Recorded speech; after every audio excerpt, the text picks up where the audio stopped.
Donald Trump जहां एक और दुनिया भर के देशों को टैरिफ की नई धमकियां देते हुए जो है डराते हुए नजर आ रहे हैं, तो वही भारत जो है अलग ही खेल खेलते हुए लगातार इसे जो है धुआं धुआं करते हुए आगे बढ़ रहा है। टैरिफ के बावजूद जहां भारतीय अर्थव्यवस्था यानी इकॉनमी जो है लगातार तेज रफ्तार से भाग रही है, तो वही भारत एक के बाद एक बड़ी ट्रेड डील साइन करता हुआ नजर आ रहा है। ओमान, न्यूजीलैंड के बाद आज भारत और यूरोपियन यूनियन के बीच फ्री ट्रेड डील यानी एफटीए साइन हुआ। प्रवीण सर, कहा जा रहा है कि करीब 2 दशक तक चली बातचीत के बाद आज एक अहम ट्रेड डील को जो है अंतिम रूप दिया गया। इस एफटीए को डिकोड करिए और समझाइए कि इससे जो है आम आदमी को, हमारे आपके जो हमारे व्यूअर्स उनको क्या फ़ायदा होगा। Over to you. नहीं, देखिए, यूरोपियन यूनियन के साथ लगभग 2007 के आसपास से ट्रेड डील को लेके, एफटीए को लेके बातचीत जारी थी, फ्री ट्रेड एग्रीमेंट को लेके, लेकिन फिर वो अटक गई, बीच में अटकी रही, लंबे चरण की बातचीत चलती रही। 2022 में जाके इसे फिर से रिवाइव किया गया और अब जो है आज भारत और ईयू के बीच में एक बड़ी जो ट्रेड डील है उसका आज ऐलान कर दिया गया जी। लगभग 25% जो है ग्लोबल जीडीपी का हिस्सा अगर ईयू और भारत दोनों को मिला लें तो 25% ग्लोबल जीडीपी बनती है। इसी तरह से 1/3 ऑफ जो है ट्रेड, दोनों ब्लॉक्स को अगर हम देख लें, भारत और ईयू को, तो ये मिलकर बनाते हैं। तो इतना बड़ा पैमाना है इस पूरी डील का जी। और अब इस चीज़ को, बाकी तो सारी चीज़ें दर्शकों के भी पास है इस ट्रेड डील को लेके। इस ट्रेड डील से बदलने क्या वाला है असल में, जो अमेरिका के साथ एक ट्रेड डील अटकी हुई थी, पूरा 1 साल हो गया जिस डील को करते करते करते करते, अब हो जाएगी। ये बात आई कि किसी भी हालत में बाय द फॉल ऑफ 2025 वो डील हो जाएगी। वो नहीं हुआ और जनवरी भी अब निकलती गई। तो उस डील के न होने की दरअसल भरपाई ये डील करती हुई दिखाई देगी। और sir, mother of all deals तो यूएस को लेकर कहा जा रहा था, लेकिन ये मदर ऑफ ऑल डील्स अब ईयू के लिए हो गया। बिल्कुल, तो मदर ऑफ ऑल डील्स की बात पहले आई थी कि साहब अमेरिका के साथ ऐसी डील होगी जो हर डील से बड़ी डील होगी, लेकिन अंततः वो डील ईयू के साथ हुई। और भारत और ईयू को अगर आप कारोबारी रिश्तों के लिहाज से देखेंगे तो दोनों जो ब्लॉक है, एक तरह से भारत और ईयू, वो सबसे बड़े भारत का ईयू सबसे बड़ा ट्रेड पार्टनर है। तकरीबन 180 बिलियन जो है यूरो का सालाना ट्रेड दोनों के बीच में होता है विशाल। चलिए सर, कुछ पॉइंट्स हैं उनको भी हम लोग डिकोड कर लेते हैं। देखिए, भारतीय निर्यात को जो है क्या फ़ायदा हो सकता है, एक्सपोर्टर्स को क्या फ़ायदा हो सकता है, ये हम बता लें। देखिए, भारत के 99% से ज़्यादा सामान जो है अब जो है यूरोपियन देशों में कम या बिना टैक्स के बिकने की बात कही जा रही है सर। कपड़ा, चमड़ा, मछली, ज्वेलरी सेक्टर में जो है 33 अरब डॉलर के जो है निर्यात को जो है सीधा फ़ायदा होगा। इन सामानों पर लगने वाला जो 10% जो टैक्स है वो एफटीए लागू होते ही खत्म हो जाएगा। कार और ऑटो सेक्टर में सीमित छूट की बात कही जा रही है ताकि भारतीय कंपनियों को नुकसान न हो पाए। इसके अलावा सर, किसानों के हितों का भी ख्याल रखने की बात कही जा रही है। कहा जा रहा है कि भारत ने दूध, अनाज, पोल्ट्री, फल, सब्जियां जैसे क्षेत्रों को एफटीए से बाहर रखा है। लेकिन हालांकि कई मीडिया रिपोर्ट्स में भी बात कही जा रही है कि इन है या आउट है, इसको लेकर अभी भी असमंजस है। लेकिन आप कैसे देख रहे हैं इन बातों को? नहीं, देखिए, एक तो बड़ी बात यह है कि जो एक्सपोर्टर्स, चाहे जेम्स एंड ज्वेलरी हो, लेदर इंडस्ट्री हो, टेक्सटाइल हो, इनके लिए, और ख़ास तौर पे एमएसएमई जो सेक्टर था भारत का, उसके लिए एक बड़ी मुश्किल तब पैदा हो गई थी जब अमेरिका ने 25% का एडिशनल टैरिफ लगा दिया था, ओवर एंड अबव 25% टैरिफ। तो टोटल 50% का टैरिफ जब इम्पोज किया गया, उसने भारत के जो एक्सपोर्टर्स हैं उनके लिए अमेरिका के दरवाजे एक तरह से बंद कर दिए। ये एक बड़ी मुश्किल आ गई थी और ऐसे में ये ज़रूरी था कि कोई किसी एक जगह इतने बड़े कारोबार को शिफ्ट क्या किया जा सकता है। और भारत सरकार लगातार डाइवर्सिफाई करने की कोशिश कर रही थी कि ऐसे अलग अलग ठिकाने ढूंढे जाए जहां इनका वो जा सके जी। तो एक तो पहला बड़ा फ़ायदा ये होगा कि यूएस की भरपाई जो है कंपनसेट कर देगा या कर सकता है ईयू, जहां आपका टेक्सटाइल भी जा सकता है, लेदर गुड्स भी जा सकते हैं, श्रिम्प भी जा सकते हैं, मरीन प्रोडक्ट्स भी जा सकते हैं। तो एक तो बड़ी बात ये है। दूसरी बड़ी बात फार्म सेक्टर को खोलने को लेके है। देखिए, गेहूं, चावल, शुगर, चिकन मीट और बीफ, ये 4-5 चीज़ें ऐसी हैं जिनको लेके ये कहा जा रहा है कि ये इस डील से बाहर हैं। ओके। अब बीफ का इंपोर्ट भारत करता नहीं है, जो चीज़ें हम समझ पा रहे हैं और जो चीज़ें जिनको एनालिस कर सकते हैं।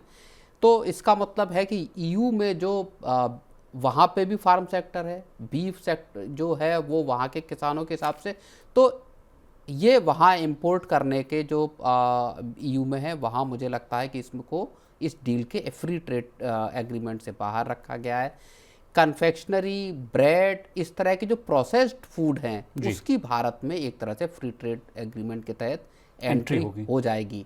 शुगर, भारत चूंकि दुनिया का दूसरा सबसे बड़ा प्रोड्यूसर है, ईयू भी मुझे लगता है कि इस डील से चूंकि बाहर रखा गया तो संभवतः ईयू के यहाँ जो शुगर जाने होगी उसको ट्रेड डील से इससे बाहर रखा गया। तो इस तरह की चीज़ें हैं। लेकिन क्या डेयरी प्रोडक्ट्स में जो मान लीजिए प्रोसेस्ड चीज़ है या और जो बाय प्रोडक्ट हैं, प्रोसेस्ड जो मोज़रेला वगैरह इस तरह के योगर्ट हैं, क्या ये इस डील से बाहर हैं या ये इस डील में रहेंगे, एक ये देखने वाली बात है। और दूसरे जो अनाज हैं, सीरियल्स हैं, क्या वो इस डील के तहत हैं या बाहर हैं, ये देखने वाली बात सर। प्रोफेशनल्स को भी फ़ायदा होने की बात कही जा रही है। कहा जा रहा है कि भारतीय आईटी प्रोफेशनल और एजुकेशन सर्विसेज को जो है ईयू में बड़ा बाजार मिलेगा। भारतीय कंपनियां जो हैं और प्रोफेशनल्स को ईयू की 144 सर्विस सेक्टर्स में जो है काम करने का मौका मिलेगा। ईयू को जो है भारत के 102 सर्विस सेक्टर्स में एंट्री मिलेगी। जो आदान प्रदान वाली बात है 144 वर्सेस 102। भारतीय प्रोफेशनल्स को ईयू में काम और बिजनेस के लिए जाना आसान होगा, ये भी बातें सामने आ रही है। डिजिटल पेमेंट, ऑनलाइन सर्विसेज और नई तकनीक को बढ़ावा मिलने की भी बात कही जा रही है। स्टूडेंट्स के लिए भी एक जो होराइजन यूरोप करके है उसके तहत आप स्टूडेंट्स के लिए भी आसान होगा पब्लिक सेक्टर की जो यूनिवर्सिटीज़ हैं या वहाँ पढ़ाई करने को लेके। तो एक बड़ा बेनिफिट ये भी होगा कि भारतीय स्टूडेंट्स के लिए जो अमेरिका में वीज़ा पाना, अमेरिका में पढ़ाई का जो सपना मुश्किल हो रहा था, अब ईयू एक नया ठिकाना बन सकता है। इस लिहाज से अगर आप देखेंगे तो ये डील फिर वही बात आ जाती है कि अमेरिका के साथ जहां चीज़ें अटकी थी, दरअसल उसकी हमको भरपाई करता हुआ यहाँ पे यूरोपियन यूनियन दिखाई देता है। और भरपाई की बात हो रही है सर, तो चार्ट्स में भी जो है मार्केट ने अच्छी खासी भरपाई की है। आज सेंसेक्स की बात की जाए तो 320 अंक उछलकर कारोबार करता हुआ दिखा। निवेशकों की आज चांदी हो गई, एक दिन में ही 3 लाख करोड़ रुपए कमा लिए गए। तो थोड़ा सा जो है ढुलमुल रवैया के आसपास कार्रवाई मतलब जो ट्रेडिंग हो रही थी सर, लेकिन जैसे ये जो खबर आई उसके बाद जो है मार्केट रिबाउंड होते हुए नजर आया। लेकिन आप बता रहे थे न्यूज़ रूम में कि अभी भी जो मार्केट भाप नहीं पा रहा है कि what is the favourable for the Indian economy and the markets. बिल्कुल एग्जैक्टली मुझे जो समझ में अभी ये आ रहा है कि अभी भी मार्केट्स के लिए इस बात को, और आज पूरे दिन का अगर हम कारोबार देखें तो संभवतः ये समझ आ रहा है कि बाजार इसको असेस करने में आज का पूरा टाइम लगा। मार्केट को इनिशियली गिरावट भी हमने देखी मार्केट में, और उसके बाद रिबाउंड हुआ, तो रिबाउंड होके भी सेंसेक्स 300 पॉइंट के आसपास ही चढ़ा। तो इसका मतलब कोई बहुत बड़ा जंप या एकदम बड़ी तेज जो वो आया हो वो दिखाई नहीं दे रहा। मार्केट इस खबर को पचाने में मुझे लगता है कि हो सकता है एक दिन का और वक्त ले, तब समझ में आए चीज़ें कि कहाँ क्या कितना भारतीय जो सेक्टर्स हैं, खासतौर पे जैसे अब ऑटो सेक्टर को लेकर लग रहा है कि मारुति को थोड़ा मुश्किल होगी या बाकी ऑटो सेक्टर की कंपनियां उनको मुश्किल होंगी। तो ये चीज़ों का असेसमेंट मुझे लगता है कि मार्केट अभी कर रहा है। अब ऑटो सेक्टर की आपने बात छेड़ दी है सर, तो 17 यूरोपियन ब्रांड की जो इंपोर्टेड गाड़ियां हैं उनको कहा जा रहा है कि वो सस्ती हो जाएंगी। अब कुछ लिस्ट है जो Audi, Skoda, Volkswagen, Porsche, BMW, Mini, Mercedes, Citroen, Jeep, Renault, Fiat, Ferrari, Volvo, Bentley, Rolls Royce और Lamborghini, Land Rover and Jaguar भी इस लिस्ट में शामिल है सर। कहा जा रहा है कि इन गाड़ियों पर जो है पहले जो है इंपोर्ट ड्यूटी जो थी 110% लगती थी, उसको घटाकर जो है 10% के आसपास कर दिया गया। लेकिन इसमें एक जो है टर्म्स एंड कंडीशंस भी है। कहा गया है सर कि इसके लिए जो है 2.5 लाख गाड़ियों का जो है लिमिट तय किया गया है। अब ऑटो सेक्टर को कैसे देख रहे हैं सर इस खबरों के बाद, जो आप बता रहे थे कि मारुति को हैम्पर होने की बात कही जा रही है? नहीं, बिल्कुल देखिए, $40,000 तक की जो कीमत वाली गाड़ियां हैं उनके लिए ये छूट है, और उसके 2.5 लाख का सालाना का कोटा है इसमें। तो एक तो बड़ी बात ये है। दूसरी बड़ी बात ये है कि जो भारत में कारों के शौकीन है या जो भारत का ऑटो मार्केट है उसके एक विस्तार का मौका अब यहाँ पे और दिखाई देगा। सरकार ने पिछले साल GST कटौती की थी, तो जो कार खरीदार हैं दरअसल अच्छे दिन उनके पिछले साल के आखिर से शुरू हुए हैं, और अब ये कंटिन्यू हो गए। बिल्कुल, अब ये जो एक और डील हो गई तो इसमें आपकी जो यूरोपियन ज़्यादातर बड़ा जो मैन्युफैक्चरर हैं दरअसल वो यूरोप के ही हैं कारों के। तो जो ब्रांड आपने बताया, चाहे फॉक्सवैगन हो, चाहे BMW हो या दूसरे, तो प्रीमियम सेगमेंट की गाड़ियां हैं, अच्छी गाड़ियां हैं, तो उन सब के लिए भारत का एक बड़ा बाजार जो है वो खुलता हुआ विशाल दिखाई देगा। चलिए सर, अब एक नौकरी कंज्यूमर्स को फायदा ये होगा कि सस्ती गाड़ियों के होने का सिलसिला जारी है अभी। जी सर, नौकरियों के फ्रंट पर भी बात कर लेते हैं। कहा जा रहा है कि करोड़ों नई नौकरियों के जो है अवसर पैदा होते हुए दिख सकते हैं। कहा जा रहा है कि जब एक्सपोर्ट बढ़ेगा तो फैक्ट्रियों में जो है नौकरियां में बढ़ेगी, तो textiles, leather, James and jewellery जैसे बड़े सेक्टर्स में जो है मैन्युफैक्चरिंग जॉब जो हैम्पर होने की बात कही जा रही थी, इंडिया यूएस ट्रेड डील को जो है पटरी पर लौटते हुए जो डिरेल हो गई थी सर, उस वजह से कहा गया था कि नोएडा में, गुजरात में, सूरत में लोगों को जो है नौकरियों से हाथ धोना पड़ा था, फैक्ट्रियाँ बंद हो गई थी। अब कहा जा रहा है कि 1.4 बिलियन की आबादी वाले देश को ये जो बड़ा बूस्ट मिलता हुआ नजर आएगा। कुछ ऐड करना चाहेंगे सर नौकरियों के फ्रंट पर? बिल्कुल, नौकरियों के मोर्चे पे देखिए, एक इसमें इंजीनियरिंग गुड्स का मामला है, एक ऑटो कंपोनेंट की बात है जहां जीरो आपको टैरिफ लगेगा जो भारत के प्रोडक्ट जाएंगे ईयू में।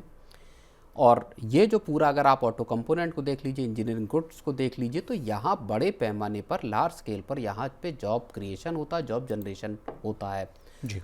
दूसरी बात, फिर आपका टेक्सटाइल आया। टेक्सटाइल भी लेबर इंटेंसिव सेक्टर है, लेदर इंडस्ट्री भी लेबर इंटेंसिव सेक्टर है, और फिर मरीन प्रोडक्ट्स वगैरह आप देख लेंगे, चाहे श्रिम्प हो, बाकी चीज़ें, तो ये सारे के सारे लेबर इंटेंसिव सेक्टर्स में आते हैं।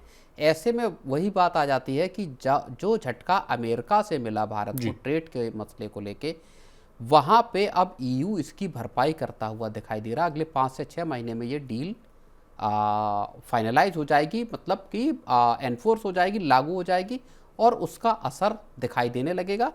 बड़ा मसला ये है अब यहाँ से कि सरकार को अगले 5, 7, 8 महीने के लिए क्या बजट में कुछ ऐसे प्रावधान करने पड़ेंगे जो एमएसएमईज और दूसरी जो इंडस्ट्रीज़ हैं इन सेक्टरों से जुड़ी हुई, उनको, एक्सपोर्टिंग जो यूनिट्स हैं, उनको तब तक के लिए एक राहत का कुछ प्रावधान बजट में हो। प्रवीण सर, आपसे न्यूज़ रूम पे भी चर्चा हो रही थी, तो आपने कहा कि विशाल, अब देखो ये जो डील हुई है इसके बाद जो है दबाव सीधे जो है इंडिया यूएस जो है ट्रेड डील को लेकर भी होगा। यूएस के फ्रंट पर डील जो है करने की जो है दबाव अधिक हो सकती है। ये बात क्या था, हमारे व्यूअर्स को भी समझाइए सर। क्या फटाफट अब हम लोग इंडिया यूएस ट्रेड डील को भी होते हुए देखेंगे?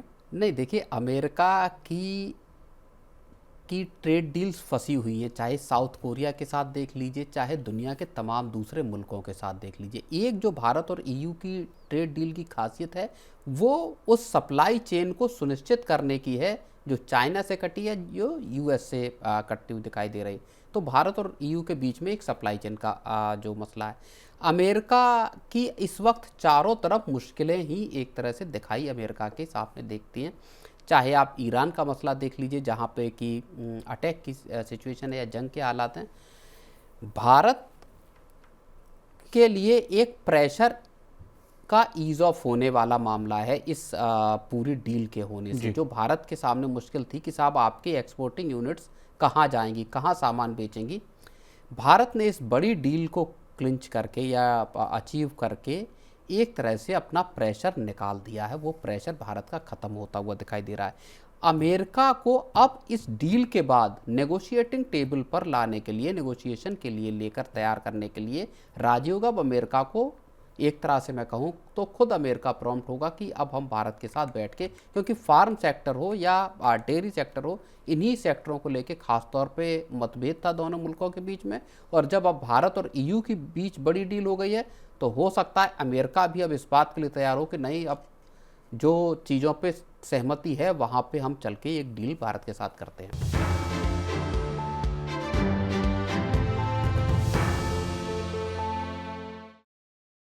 बिगड़े हालात में कैसे बनेगी बात? जनता को चाहिए एक ही जवाब, क्या टैक्स का बोझ कम करेगी सरकार? टैरिफ का डर जब तक नहीं होगा पार, मुश्किल में रहेगा कारोबार। रिफॉर्म के एजेंडे से पीछे नहीं हटना है, लेकिन आगे क्या?